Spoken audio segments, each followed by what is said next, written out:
What we're finding is consumers are going direct to ChatGPT, right? 800 million people. When I was here a year ago, we weren't even quite at 300. So we've over 3x'd in just a year. OpenAI Chief Financial Officer Sarah Friar on set with our team at the World Economic Forum in Davos, Switzerland. It's a pretty exciting time for AI. You can't walk around the conference floor without talking about it. The OpenAI exec on staying ahead of the AI curve and on the company's newest revenue streams. We've over 5 million developers developing on the platform. Commerce and into ads is yet another way to think about the 95% of users who today access for free.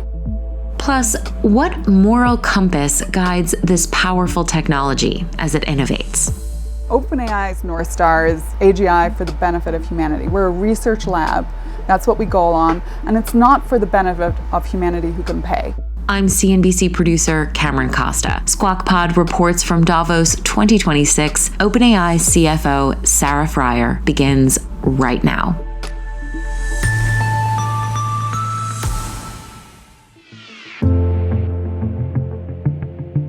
It's another day in Davos. Decision makers in every industry and many governments are trudging through the snow and the wind in the Alps for an annual meeting that we, as a news organization, watch very closely. The news is revolving around what's happening here at the World Economic Forum today. Joe Kernen, Becky and Andrew Ross Sorkin are there too, interviewing and meeting with CEOs and world leaders making that news happen.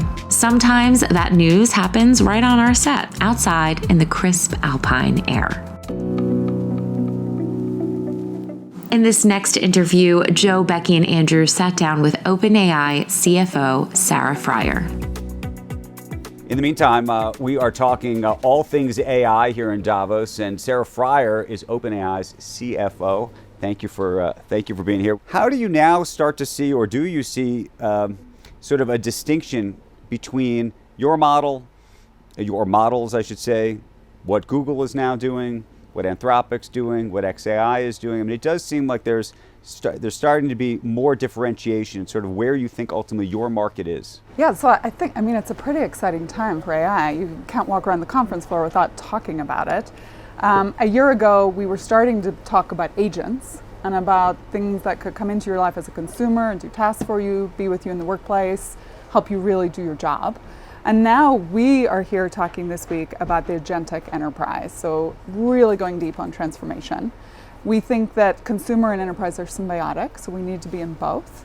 And in particular, though, I think what Davos, I talked to him earlier today, Dario was just with, we all agree there is a massive capability overhang that's occurring.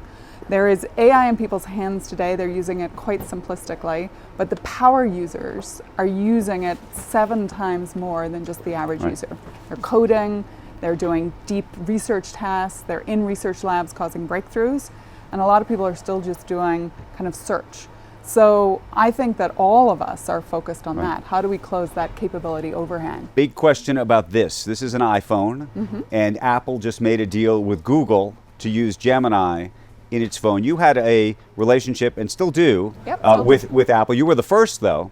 What was your reaction to learning that Gemini is now going to be effectively, for better or worse, or for lack of a better word, really, the new Siri? So actually, we are still baked into the Siri piece, but I think importantly what we're finding is consumers are going direct to ChatGPT, right? 800 million people. When I was here a year ago, we weren't even quite at 300, so we've over 3x'd in just a year. It's kind of wowing. If you look at the actual use of Gen AI, so it's not just about users, but it's how deep are they going?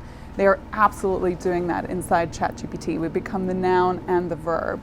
So in a way, we view the iPhone, and I just saw Tim, as amazing distribution partners, but we think we have to be broad on that distribution spectrum because users want to be able to use their technology on whatever device they have. But you don't think Gemini now has an advantage by having the surface area not just of Android, but of iPhone in that way? No, because I think people are coming direct to ChatGPT as the brand they trust from an AI perspective. And we also have many other partnerships and distribution channels that we're working on and have announced. But again, going back to how do we shift consumers out of just a ChatGPT call and response search, like what's the weather in Davos today, into something deeper like a task worker. So we announced healthcare as a great example where you can go deep, and now suddenly you have it working for you to help you maybe look at a biopsy and give you a second opinion. We see in health deserts that people are using ChatGPT to help them get some guidance. And even 66% of US physicians say they're using ChatGPT daily in their work. I find that amazing and so hopeful for what's available to us. I do too. I think healthcare is probably the thing where I have the most hope for what we see from AI. But when Dario was here, he was talking about the advantages that they have at Anthropic. One of them is that he is 80-20 enterprise versus consumer. And he thinks that enterprise is a more reliable source of money, and it's also a place where you see higher margins. What are you doing besides this healthcare initiative to try and make sure that you lock your consumers in, and that they're more willing to not only use it more, but also pay more for it? Yeah, so maybe just talking about our business, at the end of last year, sitting right here, I would have said our business 50-50 consumer enterprise. Yeah. 70-30 consumer enterprise. Today that number is 60-40. I think we'll end the year closer to 50-50. So again, while the consumer business has been growing at an extraordinary rate, right, literally the largest growing consumer platform the world has ever seen, our enterprise business is also the fastest and largest in AI the world has ever seen. 1 million businesses using the platform today. How do we think about building consumer trust and loyalty? Like, I hate to talk about lock-in because it really should be about value. I think on the consumer side, we already talked about value, you lock them in. It's one and the same. Exactly. On the enterprise side, how do we drive that kind of moat? I mean, number one is enterprises are starting to move from maybe a ChatGPT wall-to-wall deployment into big transformations. I was just with the CEO of a bank who I was there to pitch him, and ironically, he had just sat with Carlos Torres, who chairman of BBVA, and my work was done because Carlos said, hey, BBVA, we have seen transformation. Like OpenAI helped us go from 10,000 deployed seats to over 120,000. They have helped us deploy into our call centers, into our credit screening, right? It is truly transforming the bank. We're in 25 countries. We can do all that in a multilingual way. And so that is where I think when you're that deep in a business, they are loyal because they're getting so much value. On the consumer side, you were doing something that Sam, for a very long time, said he did not want to do. It was almost going to be a last resort situation. Advertising, implementing advertising. How are you thinking about that? And how do you do it in a way where the customer trusts the answers that are coming back from ChatGPT when you're asking it, plus effectively what the advertisers are paying for?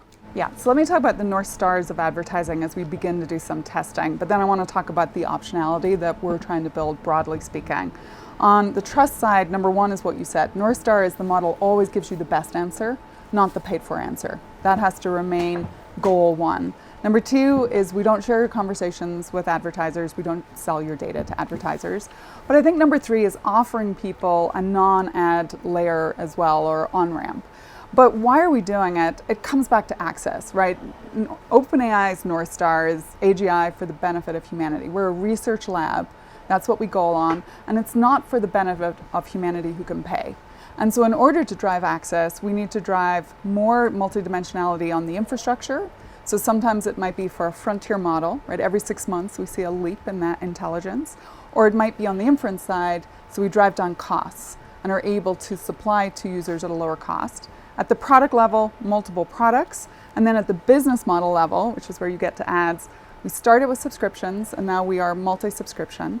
We have a SaaS-based model for enterprises as well as API. Remember, we have over 5 million developers developing on the platform. Commerce and into ads is yet another way to think about the 95% of users who today access for free.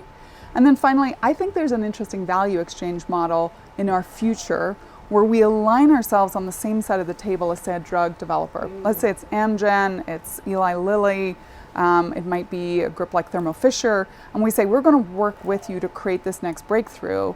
Can we take a license off of the outcome? But can I just ask you, I appreciate the North Star as a consumer. I don't want you giving me results based on somebody paying for them. But if I'm an advertiser, why am I paying you if it's not to get a better result? So number one, what we see happen in ChatGPT is a lot of people are using it for commerce already, right? They are probing, again, if you look at search data, a Google search is just like a one line. I'm looking for a stroller. I'm expecting a baby, what stroller did I get? In ChatGPT, you see a whole conversation. Yeah. You know, I live in San Francisco, there's lots of hills. What's the safest one that's not going to roll down a hill? Right. I'm having twins. I need a whole different setup.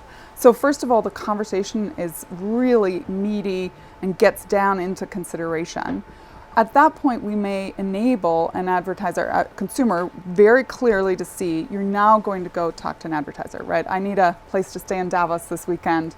Maybe Airbnb is the perfect place to go have that conversation. But it's going to be clearly labeled. Clearly labeled that you've moved into a new zone and that you're now talking to an advertiser.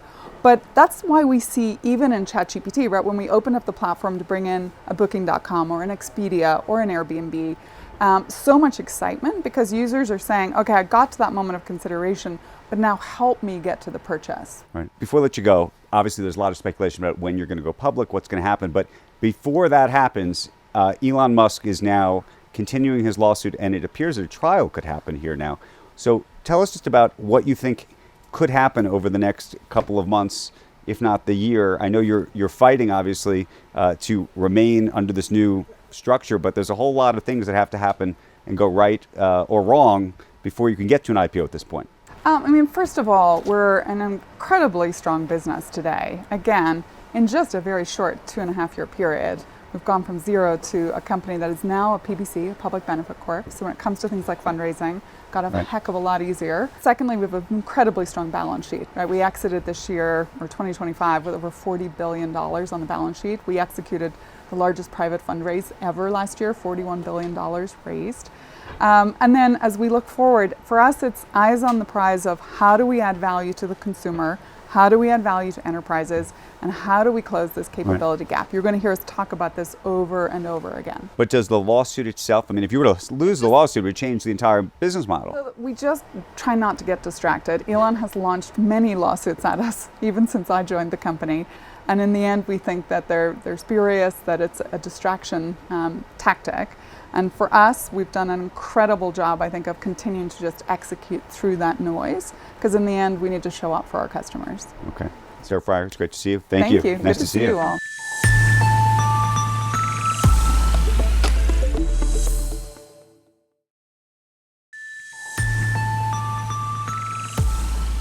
Thank you for listening to this special Squawk Pod Reports from Davos, Switzerland at the World Economic Forum. As we do every year we go to Davos, we are bringing you the best interviews from our entire week there right to your Squawk Pod feed. Make sure you follow us wherever you're listening now, and then those episodes, like interviews with President Donald Trump and Treasury Secretary Scott Bessent, they'll pop up automatically every time we post.